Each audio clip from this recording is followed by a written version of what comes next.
네, 사사기를 계속해서 살펴보고 있습니다. 사사기는 죄를 짓고 하나님의 야단을 맞으며 고통을 당하다가 하나님께 다시 간구하고 하나님 구원해 주시는 그런 역사의 반복이라고 했습니다. 지금은 5번째 사사 기드온을 이제 살펴보고 있습니다. 하나님께서는 이렇게 완전히 무너져 버린 이스라엘을 이제 기드온을 통해서 다시 회복시키기를 이제 원하시는 것입니다. 지난 그 기드온 시간에는 그 다 무너진 이스라엘, 그리고 그 무너진 이스라엘을 대변하고 있는 기드온의 상태를 보았습니다. 다 그 포도주 틀에서 밀 까먹고 숨어 있었던 그 기드온의 무너진 마음 상태를 살펴보았습니다. 이렇게 무너져 있는 기드온과 이스라엘이지만 하나님께서 찾아오셔서 기드온의 마음을 일으키시고 소망을 허락하십니다. 이렇게 소망을 얻은 기드온이 이렇게 외치죠. 뭐였죠? 여호와, 기억이 안 나시나요? 샬롬, 맞습니다. 여호와 샬롬이라고 외쳤습니다. 아, 주님이시라면 그래 하실 수 있다. 그 샬롬, 그 평강을 기드온이 이제 얻고 그렇게 샬롬이라는 제단을 이제 쌓게 됩니다. 이제 하나님께서는 본격적으로 이제 기드온을 이제 저희가 잘 알고 있는 300용사를 데리고 미디안과 이제 싸울 준비를 이제 하시는 겁니다. 근데 하나님께서 이 준비를 하시는데 오늘 좀 특별한 사건을 그 싸움 이전에 딱 먼저 하나 이렇게 준비를 하십니다. 그래서 하나님께서 싸울 때 어떻게 준비를 해 가시는지, 또 우리 삶의 변화를 일으키실 때 어떻게 우리를 출발시키시는지 그 출발 지점을 한번 살펴보도록 하겠습니다. 자, 첫 번째입니다. 하나님께서 어떤 일을 시작하실 때는 그 무너진 깃발을 다시 세우기를 원하신다는 것입니다. 먼저 뭔가가 크게 출발하기 전에 상징적인 어떠한 것이 먼저 세워지기를 원하신다. 그 출발점에 딱 놓여지기를 원한다. 이렇게 말씀하시는 겁니다. 그러니까 변화의 출발을 상징하는 어떤 깃발, 어떤 사건들이 먼저 일어나기를 이제 원하신다는 거죠. 지금 이스라엘은 완전히 무너져 있습니다. 순종할 마음이라고는 털끝만큼도 없고 싸울 의지조차도 완전히 상실해 버렸습니다. 포도주 틀에 숨어 있는 것을 이제 보여주죠. 이때 하나님께서 이제 나타나셔서 기드온에게 명령을 하십니다. 무슨 명령이죠? 오늘 25절을 같이 한번 살펴보도록 하겠습니다. 드디어 명령이 떨어집니다. 같이 한번 읽어보실까요? 시작. 그날 밤에 주님께서 기드온에게 말씀하셨다. 내 아버지의 외양간에서 어린 숫소 한 마리를 끌어오고 또 7회 된 숫소도 한 마리를 끌어오고 내 아버지의 바알 제단을 허물고 그 곁에 있는 아세라상을 찍어라. 이렇게 이제 하는 겁니다. 그래서 바알 제단과 아세라상을 찍어버리고 박살내버려라 하는 명령을 이제 기드온에게 이제 말씀을 하시는 것이죠. 요게 중요합니다. 먼저 이 기드온의 가문을 한번 살펴보려고 하는데요. 기드온이 어느 지파였죠? 므낫세 지파입니다. 므낫세 가문입니다. 그 므낫세 가문 중에서도 어떤 집안이냐? 6장 11절로 한번 가보겠습니다. 6장 11절 성경책 있으면 펴주시고 네 나오네요. 같이 한번 읽어보겠습니다. 시작. 주님의 천사가 아비에셀 사람 요아스의 땅 오브라에 있는 상수리 나무 아래에 와 앉았다. 이렇게 하면서 이 기드온이 있는 장소 거기가 이 기드온의 아버지의 이름이 요아스 이렇게 이제 기록되어져 있는 겁니다. 근데 이 요아스를 설명할 때 어떻게 되냐면 아비에셀 사람 요아스의 땅 오브라 이렇게 되어 있습니다. 뭐 이렇게 길게 설명하나. 근데 이 설명이 여러 번 반복되어져서 나옵니다. 성경에 보면은. 요 사사기 요 부분에 기드온 파트에 먼저 아비에셀 가문에 있다라는 걸 알 수가 있습니다. 아비에셀은 어떤 가문일까요? 아비에셀. 아비 같은 느낌. 자, 여호수아서 17장 1절 2절입니다. 여호수아서 17장 1절 같이 한번 읽어볼까요? 시작. 지파가 제비를 뽑아서 나누어 가졌다. 길르앗의 아버지 마길은 므낫세의 맏아들이며 전쟁 영웅이었으므로 요단강 동쪽에 있는 길르앗과 바산을 이미 자기 몫으로 차지하였다. 같이 읽겠습니다. 2절 시작. 요단강 서쪽 땅은 므낫세의 남은 자손 가운데서 아비에셀, 드디어 나왔습니다. 아비에셀과 헬렉과 아스리엘 이렇게 쭉 나오는 거죠. 그러니까 므낫세 지파 안에서도 요런 가문들, 그러니까 아비들이 이렇게 있는데 요런 가문들이 있는 겁니다. 근데 1절에 어떤 한 가문이 나왔죠? 1절에 보면 마길, 맞습니다. 마길이 나왔습니다. 마귀가 아닙니다. 마길. 이 마길은 므낫세 지파는 요단강을 이제 점령할 때 요단강을 기점으로 해서 요단강 동편에도 땅을 얻고 요단강 서편에도 땅을 얻습니다. 이 마길에 대해서 기록하는 거는 여호수아서 17장 1절에 전쟁 영웅이라고 되어 있어요. 그러니까 마길이 1등 대장이었던 거죠. 므낫세 지파의 대장이었어요. 그래서 이 동쪽 땅 전체를 마길 가문이 이제 가져가는 겁니다. 그 이제 나머지 서쪽 땅을 차지해야 되는데 이 서쪽 땅에 여러 가문들이 이제 기록되어져 있는데 거기에 첫 번째로 기록되어져 있는 가문이 어떤 가문인 거죠? 아비에셀 가문인 겁니다. 그러니까 이 아비에셀 가문도 사실은 이제 기드온이 고백하기로는 우리는 좀 별거 없는 가문입니다. 이렇게 표현하지만 사실은 약간 그래도 느낌 있는 그런 그래도 좋은 집안 요 정도 되는 가문입니다. 거기다가 이 아비에셀의 뜻이 기가 막힙니다. 아비에셀의 뜻이 무엇일까요? 그 뜻은 여호와께서 도우신다라는 뜻입니다. 그러니까 하나님께서 도우시는 집안인 겁니다. 기가 막힌 집안이죠. 거기다가 이 아비에셀 가문에 요아스, 아빠의 이름이 요아스잖아요. 기드온의 아빠. 이 요아스의 이름 또한 하나님이 도우신다. 하나님이 굳게 붙드신다. 이런 뜻을 가지고 있는 겁니다. 그러니까 하나님이 도우시는 집안에 하나님이 도우시고 굳게 붙잡으시는 이름을 가진 그 집안이 이렇게 있는 겁니다. 요 집안에 이렇게 있는 거죠. 그리고 또 하나의 이제 지역 이름이 나옵니다. 오브라라고 하는 지역인데요. 제가 사진을 하나 가져왔습니다. 저기 이스라엘 지도인데요. 저기 이제 왼쪽에 파란 지역은 이제 그 지중해입니다. 그리고 위쪽에 보면은 저렇게 동그랗게 이렇게 검푸른 색 있는 거 보이시나요? 거기가 갈릴리 호수입니다. 그리고 쭉 길을 따라 내려오는 게 요단강, 그리고 저 밑에 조그맣게 돼 있는 데가 이제 사해, 요렇게 되어 있습니다. 보이시나요? 여기 이제 이스라엘 지도인데, 그 옆에 저 빨간 글씨로 되어져 있는 곳, 아폴라라고 하는 지역인데, 여기가 이스라엘 최대의 곡창지대 이스라엘 평지입니다. 여기 중심에 오브라 땅이 있는 거예요. 그러니까 하나님께서 지금 이 므낫세 지파의 아비에셀 가문, 그것도 가장 곡창지대에 있는 이 오브라에 있는 요아스 가문에 지금 포커스를 맞추고 계시는 겁니다. 근데 이 11절에 사사기 6장 11절에 11절이 아닙니다. 죄송합니다. 25절에 보면 바알 제단을 허물라고 하는데 누구의 바알 제단이라고 되어 있죠? 아버지의 바알 제단인 겁니다. 그러니까 이렇게 멋지고 훌륭한 이름을 가진 상징성을 가진 이 가문의 아빠의 바알 제단이 지금 산성의 꼭대기에 지금 버젓이 놓여져 있는 상태를 이제 성경이 우리에게 보여주고 있는 겁니다. 하나님이 도우시는 집안 전체가 통째로 우상에게 넘어가 있는 것이죠.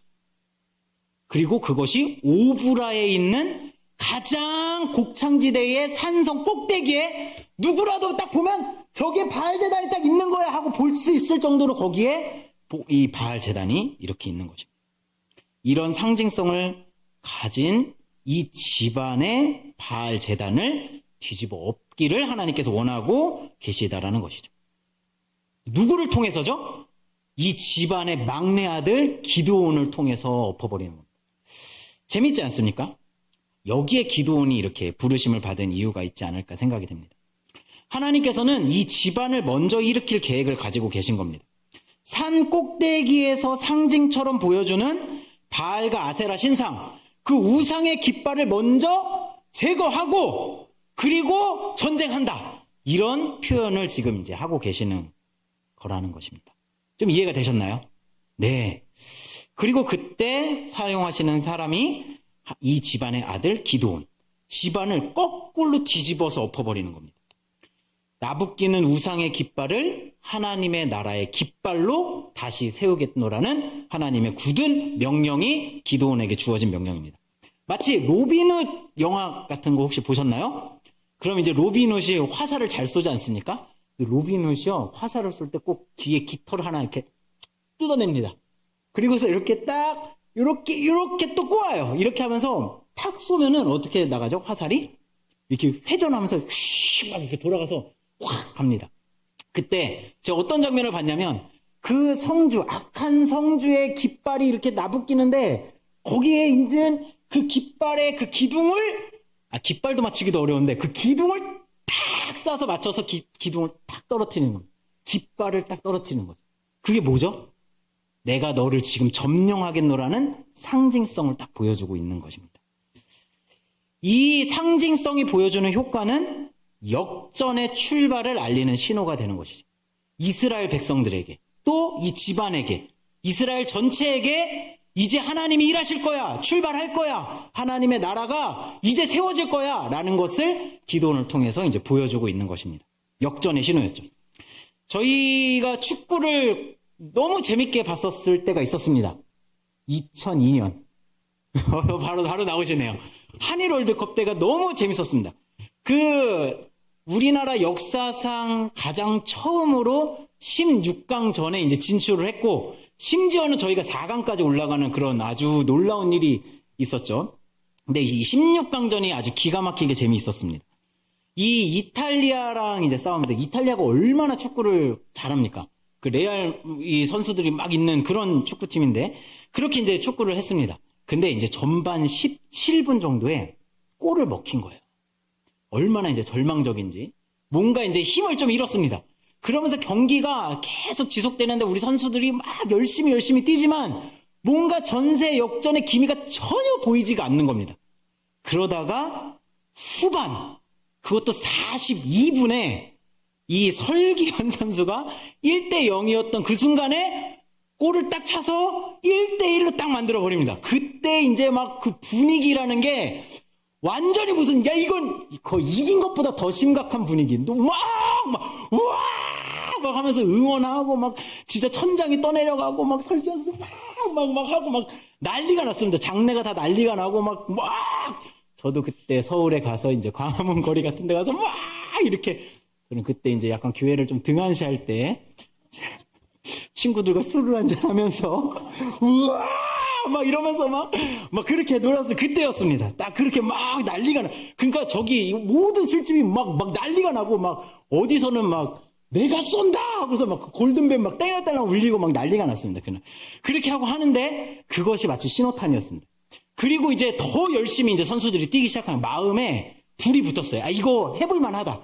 이거 해볼 수 있다. 이러면서 연장전으로 넘어갑니다. 연장 10분이 연장의 전반 10분인데요. 그 10분이 이제 지나갔어요. 그 후반이 이제 지나가기 시작하는데 이제 진짜 끝나기 5분 전입니다. 그때 이제 이 프리킥을 탁 날라오는 거를 우리 테리우스 안정환 선수가 헤딩으로 탁 넣고 머리 이렇게 휘날리면서 막 이렇게 막 이제 난리가 나. 그때 얼마나 우리가 감격을 하고 이제 진짜 8강이다 막 이러면서 승리를 넣게 됐던 그런 기억이 있습니다. 그 설기현 선수가 넣었던 그 동점골, 그게 완전히 분위기를 역전시키는 상징적인 골이 되는 거죠. 하나님께서도 이 기드온에게 명령하셨던 것처럼 승리의 신호탄을 그 집안 위에, 산성 꼭대기에 그 집안에다가 탁 세우시는 것이죠. 우리의 영적인 삶에서 가장 거대한 영적인 신호탄은 무엇이었을까요? 바로 예수 그리스도이십니다. 예수님께서 죄를 짊어지고 골고다 언덕, 해골의 언덕, 사막의 언덕에 거대한 십자가를 세우시면서 이제 완전한 생명, 영원한 생명이 도래했다. 하나님의 나라의 새 시대가 왔다라고 십자가를 통해서 우리에게 알리셨습니다. 그 시작점이 바로 거기에 있었습니다. 그 깃발을 예수 그리스도께서 세우셨습니다. 그래서 우리도 그 예수님을 믿으면서 영적인 생활이 시작되고 영적인 표대를 바라보면서 살아가는 거 아니겠습니까? 그렇게 우리는 승리가 우리에게 주어지게 됩니다. 승리의 신호탄이 쏘아진 것입니다. 이렇듯이 우리도 예수님의 거대한 깃발을 따라서 기도원이 세우는 이런 깃발을 따라서 하나님의 나라의 깃발을 세워가는 존재들입니다. 우리의 삶 속에서, 우리의 가정에서, 우리의 일터에서, 우리 곳곳에서 땅! 야! 역전됐어! 하나님이 일하실 거야! 라는 깃발들을 세우는 깃발 부대가 바로 우리라는 것이죠. 삶의 변화의 시작, 세상의 변화의 시작을 알리는 사람들, 그 사람들이 바로 우리 그리스도인들입니다. 또한 우리 이번 부흥회에서 우리 교회가 또다시 새 출발을 하게 되는 또한 신호탄이 되었을 거라고 믿습니다. 그렇게 기도해왔고 또 우리가 부흥회를 통해서 그런 은혜를 경험했습니다. 그래, 말씀 그래, 이렇게 한번 살아봐야지. 나 이렇게 한번 결단해봐야지. 이런 변화의 결단의 깃발을 우리 마음속에 각각 꽂았을 거라고 생각이 됩니다. 그 말씀을 듣고 어떤 결심을 했는지 모르겠습니다. 하지만 그것이 우리의 다시 새로운 출발점이 될 거라고 믿습니다. 우리 개인을 위해서도 또 교회를 위해서도 새로운 출발이 되리라고 믿습니다. 또한 이번 주일에 있는 한국교회 연합예배 또한 하나님의 나라, 교회가 온전히 다시 세워지기를 시작하는 그런 깃발이 꽂아지는 그런 집회가 되기를 기도하고 있습니다. 그렇게 되기를 소망합니다. 아멘. 그래서 우리가 이 깃발을 우리 마음 가운데 계속해서 잘 세워갔으면 좋겠습니다. 아멘. 근데 문제가 발생을 합니다. 무슨 문제가 발생할까요? 깃발 잘 꽂으면 되지. 그냥 목 자르면 되지. 그 발 자르고 막 이렇게 하면 되지. 문제가 뭐냐? 이제 방해 요소가 존재한다는 겁니다. 우리가 결단을 하고 깃발을 세우기를 하고 또 신호탄을 쏘려고 하는데 그 방해하는 요소가 우리 삶 곳곳에 이제 존재하는 것을 보게 됩니다. 기도원도 오늘 하나님의 말씀에 순종을 하려고 합니다. 저희가 이제 말씀을 듣고 결심도 하고 결단을 합니다. 그래서 우리 마음에 막 힘도 생기고 소망도 생기고 그래 해보자 막 이런 마음이 생깁니다. 막 소망을 얻으면 이게 정상이죠. 그런데 얼마 안 가서 그 마음이 금방 식어버리는 것을 이제 보게 됩니다. 금방 이제 멈춰버리죠. 저희 이제 수련회 많이 다녀오시지 않았나요? 수련회 가면은 막 기도하죠. 막 주여, 그래, 내가 그렇게 살겠습니다. 말씀으로 막 이렇게 이제 막 결심을 합니다. 근데 나 집에 와서 말씀으로 했는데 집에 와서 이제 책 펴놓고 이제 말씀 보는데 이제 잠이 오고. 왜 이렇게 말씀이 이렇게 피곤하지? 그래서 막 창세기부터 막 또 진짜 열심히 읽어요. 그러다가 이제 레위기의 늪에 빠져가지고 더 이상 헤어나오지 못하는 그런 역사도 일어나고 막 그럽니다. 그러니까 이게 결심을 하지만 계속되는 어떤 방해가 있고 열심히 말씀 보겠다고 하지만 또 기도하겠다고 결심도 하지만 핸드폰이 더 우리를 사로잡고 TV가 우리를 더 사로잡고 하는 것을 우리 삶에서 이제 보게 되는 거죠. 이런 방해 요소들이 있다는 겁니다. 기도원의 모습도 그러했습니다. 명령이 떨어졌어요. 기도원아, 지금 가서 네 아버지의 집에 있는 바알과 아세라상을 부수고 거기에다가 하나님의 제단을 쌓아라. 이렇게 목상을 부숴라. 이렇게 했습니다. 그러면 기도원이 이제 어떻게 반응해야 되죠? 집안에 있는 도끼 들고 목 부숴야 되니까 막 이렇게 하면서 이제 부수러 가야 되는 거 아닙니까? 가자! 막 하면서 막 가보자! 이렇게 해야 될 것 같은데 그러지 아니합니다. 27절입니다. 27절에 기도원의 마음을 이렇게 표현해 줍니다. 27절 같이 한번 읽어보실까요? 시작! 그리하여 기도원은 종들 가운데서 10명을 데리고 주님께서 말씀하신 대로 하였다. 그러나 그의 아버지 집안 사람들과 성읍 사람들을 두려워하여 감히 그 일을 낮에 하지 못하고 밤에 하였다. 기도원의 마음이 지금 무엇으로 가득 찬 거죠? 두려움으로 가득 찼습니다. 그러니까 용기가 나는 게 아니라 막 힘이 난 것이 아니라 두려움이 가득 찬 겁니다. 생각해보면은 그럴 만도 합니다. 왜냐면 지금 온 집안이 지금 아비에셀 온 집안이 지금 바알신을 섬기고 있는 겁니다. 그리고 이스라엘 전체가 바알신을 섬기고 있는 겁니다. 이런 상황에서 혼자 홀로 단신으로 반기를 들고 지금 바알 목을 부수러 가야 되는 거죠. 거기다가 이제 제물을 드려야 되는데 어떤 제물이냐면 기도원의 제물이라고 표현되지 않고 여기 25절에 보면 여기 한번 읽어볼까요? 이렇게 느낌 따옴표로 내 아버지의 같이 한번 읽어보겠습니다. 시작. 내 아버지의 외양간에서 어린 숫선물. 그러니까 기도원의 제물이 아니라 아버지 거 갖다가 이제 하라는 거예요. 이게요, 아버지 거 훔쳐다가 이제 그거 쓰라는 겁니다.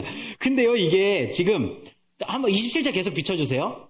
27절에 보면은 이제 이렇게 돼 있어요. 외양간에 어린 숫소 한 마리를, 25절입니다.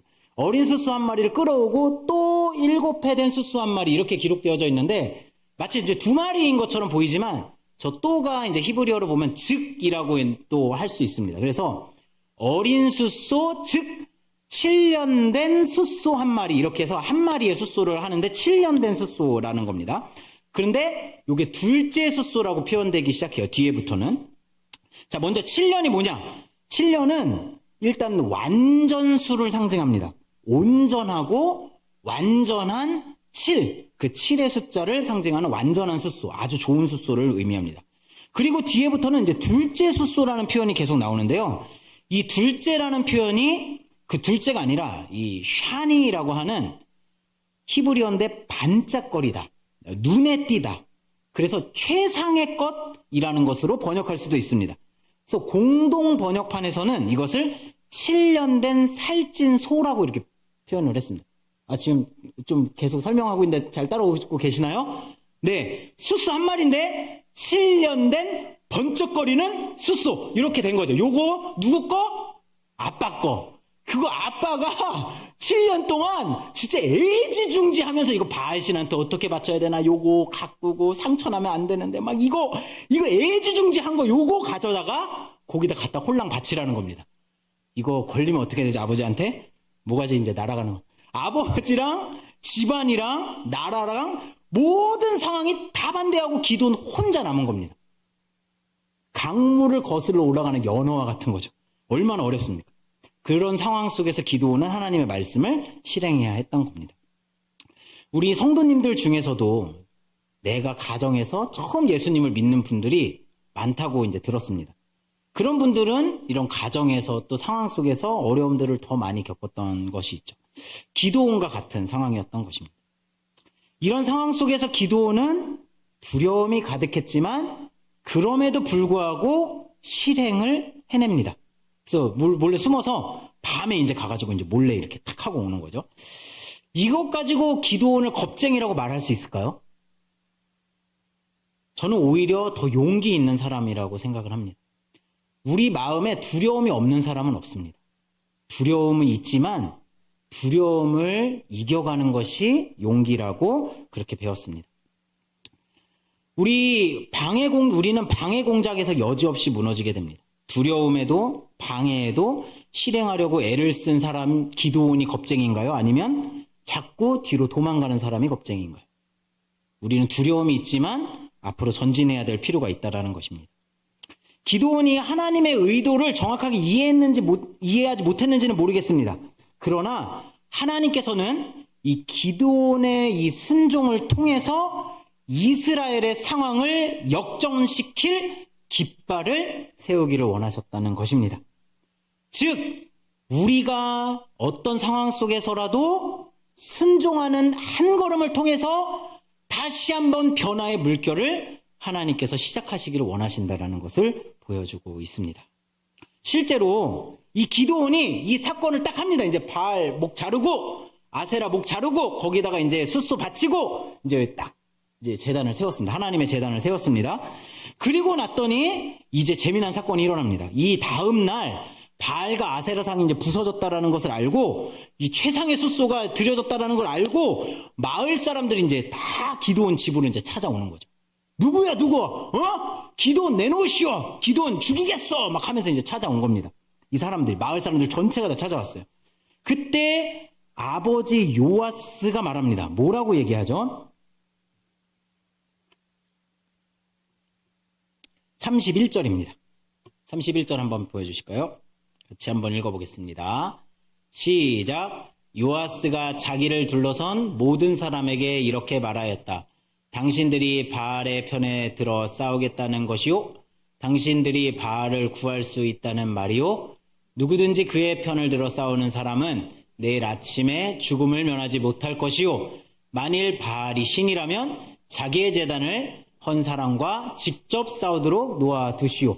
너무 논리적이지 않습니까, 말이? 아니, 바알이 진짜 신이야? 너네들이 믿는 바알이 진짜 신이야? 그렇다면 왜 니네가 와서 대변하고 있어? 바알이 직접 싸우도록 해.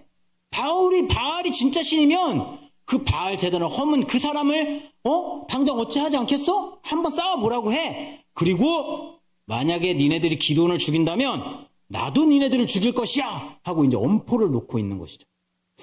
지금 아버지가 가장 아끼던 그 반짝거리던 숫소가 날아갔습니다. 죽었어요. 바알 제단도 없어졌습니다. 그런데 아버지가 지금 뭐 하고 계시는 거죠?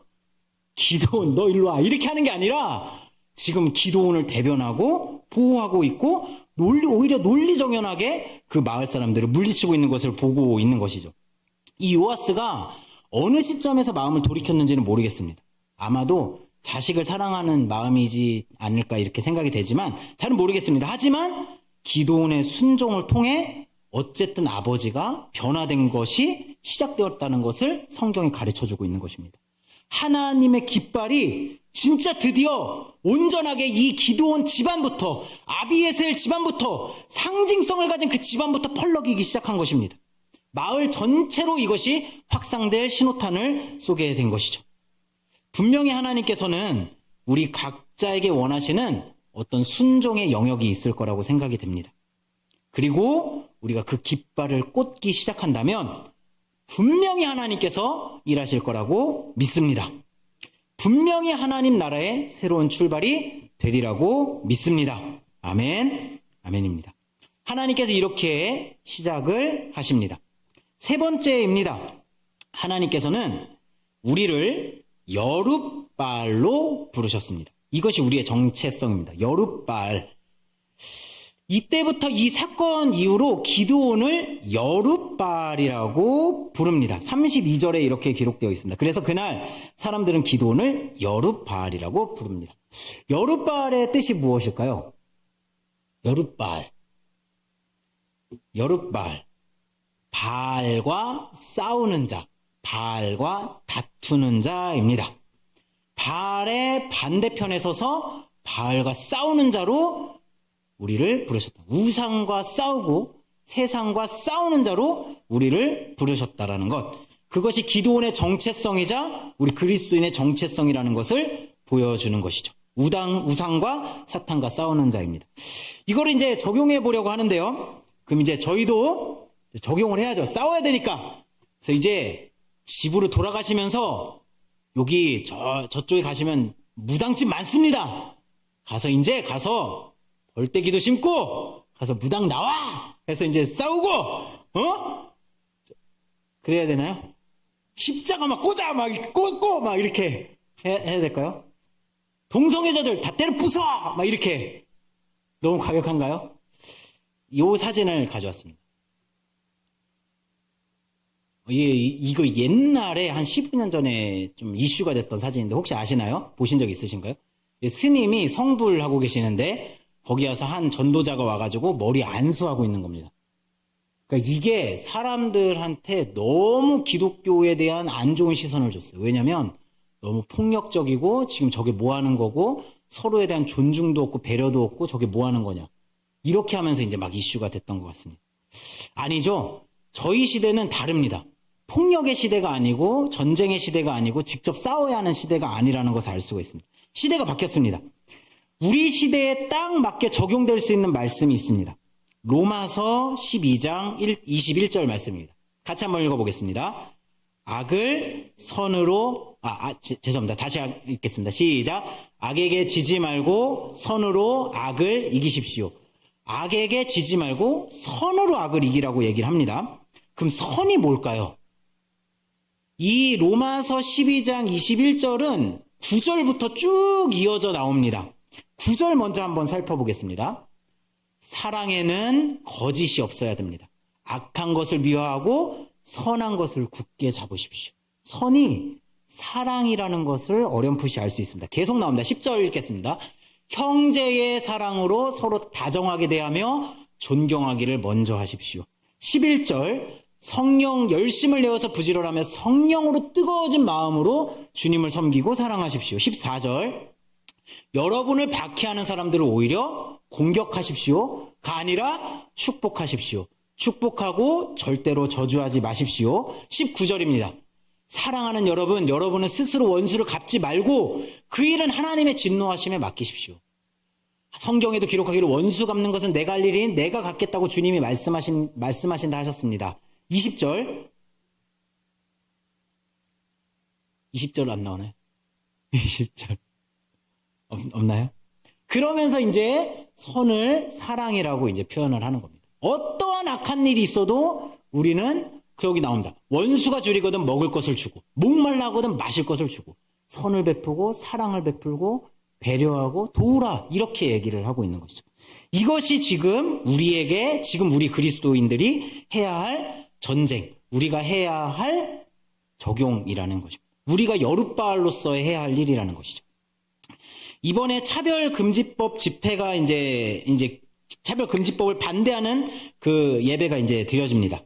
참여하고 같이 이제 막을 필요가 있습니다. 그러나 더 중요한 게 있어요. 이것을 막 우리가 함께 모여가지고 막 그거 안 돼! 이거보다 더 중요한 게 있다고 생각을 합니다. 뭐냐면 죄인들을 또 연약한 자들을 포용할 수 있는 사랑의 능력이라는 생각이 듭니다. 소통과 대화의 길을 열어가는 것 말입니다. 사실 동성애자들도 우리가 이제 막 동성애 나쁘다 하지만 그들의 삶을 이제 얘기를 들어보면 그들은 항상 피해자입니다.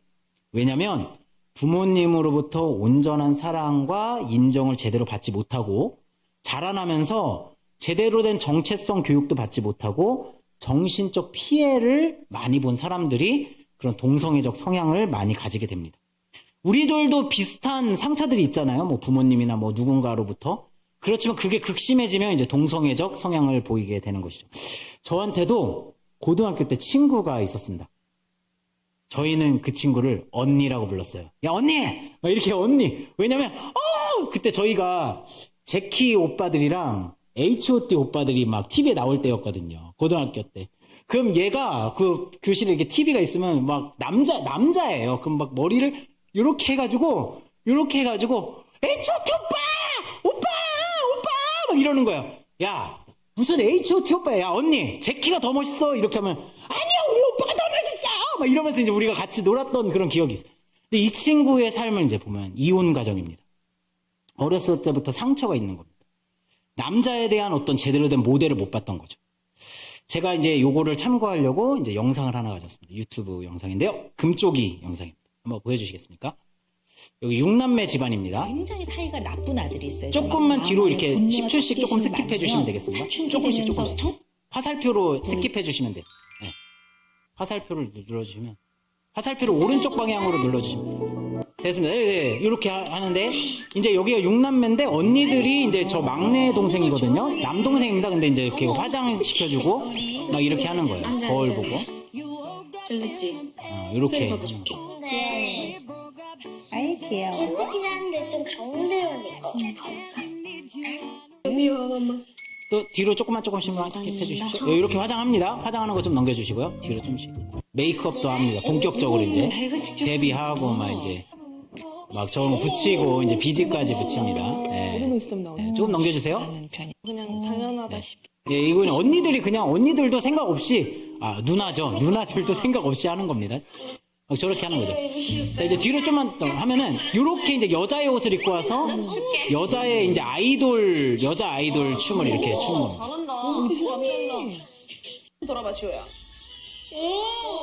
하린이랑 같이 추든지. 네, 여기까지만 이제 보도록 하겠습니다. 네. 요 집안도 이제 가만히 보면은, 이상하다 하죠. 이제 6남매를 키우는 집안인데요. 일단은 아빠가 없습니다. 이혼을 했거든요. 그리고 엄마는 굉장히 바쁩니다. 왜냐하면 이 6남매를 벌어먹이고 살려야 되니까. 그러니까 아이들을 제대로 교육하거나 이렇게 하는.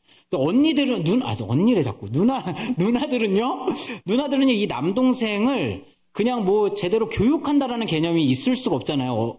어리니까 그냥 얘네들 재미 삼아서 그냥 자기들처럼 꾸미고 이렇게 하는 건데 요게 자기 성 정체성으로 이제 자리를 잡게 되는 겁니다. 대부분 동성애자들과 상담해 보면 이런 것들이 이제 굉장히 많습니다. 동성애 얘기를 하려고 하면 굉장히 많은 다양한 것들을 보면서 동성애자들을 이해할 수가 있는데 그러면 이들을 욕할 수가 없습니다. 불쌍합니다. 안타깝고 보살펴주고 싶고 오히려 이렇게 좀 품어줘야 할 그런 사람들이라는 생각이 듭니다. 이 영상과 함께 제가 최근에 이제 불편한 편의점이라는 책을 보았습니다. 혹시 읽어보신 분 있으신가요? 불편한 편의점? 읽어보신 분 있으신가요? 네, 불편한 편의점 읽어보면 마음이 참 따뜻해지는 책입니다.